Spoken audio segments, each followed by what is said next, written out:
Olá, meus queridos irmãos, que a alegria do Senhor seja a nossa força. Amados, hoje, dia 12 de outubro, celebramos o Dia da Criança.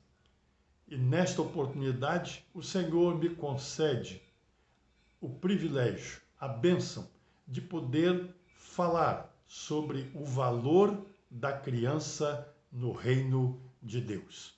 Convido-os para a leitura do texto sagrado, conforme está escrito no Evangelho de Lucas, capítulo 18, versos 15 a 17. Traziam-lhe também as crianças para que as tocasse, e os discípulos, vendo, os repreendiam. Jesus, porém, chamando-as para junto de si, ordenou: Deixai vir a mim os pequeninos e não os embaraceis, porque dos tais é o reino de Deus.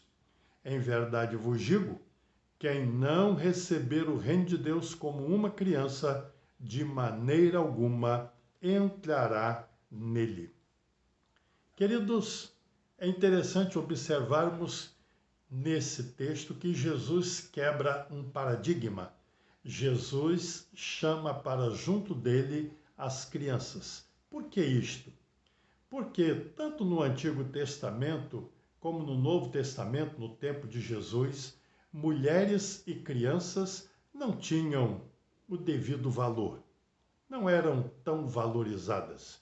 Por exemplo, quando Moisés descreve a saída do povo de Israel do Egito, conforme está escrito no livro de Êxodo, capítulo 12, verso 37, ele diz: Assim partiram os filhos de Israel de Ramsés para Sucote, cerca de 600.000 a pé, somente de homens, sem contar mulheres e crianças.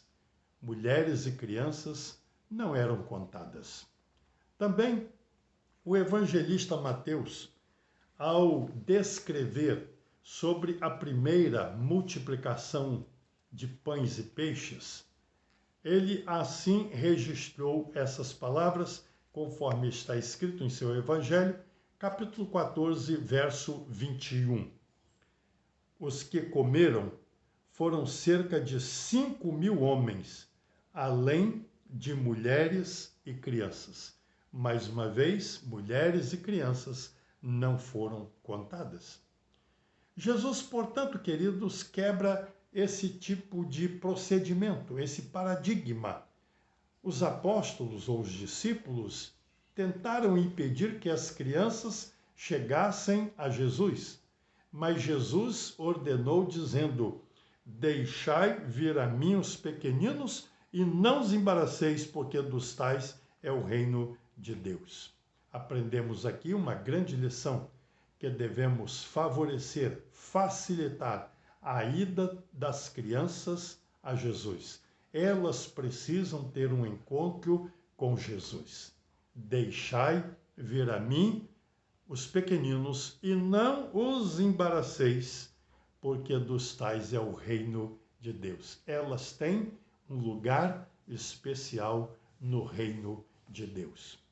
Mas Jesus nos ensina uma outra lição, conforme o texto de Lucas, capítulo 18, verso 17. Em verdade vos digo, quem não receber o reino de Deus como uma criança, de maneira alguma entrará nele. Por que isto, queridos? Porque a criança é sincera, ela age com simplicidade, ela tem o coração aberto para receber o ensinamento. Por isso, Provérbios, capítulo 22, verso 6, o autor nos diz: ensina a criança no caminho que deve andar, e até quando envelhecer, não se desviará dele. Portanto, se alguém quer fazer parte do reino de Deus, precisa agir com simplicidade, abrir o coração para a mensagem do Evangelho e, como criança, ser sincera na sua decisão de aceitar a Jesus como Senhor, Salvador e Mestre. Que Ele nos abençoe. Oremos. Ó Deus, obrigado, porque a tua palavra nos ensina que devemos agir como as crianças para termos parte no reino do Senhor. Obrigado, porque elas têm um lugar especial no teu reino. Nós louvamos e bendizemos a ti nesse dia especial em que celebramos, comemoramos o Dia da Criança. Que o Senhor as abençoe. É a oração que fazemos a ti, em nome de Jesus. Amém.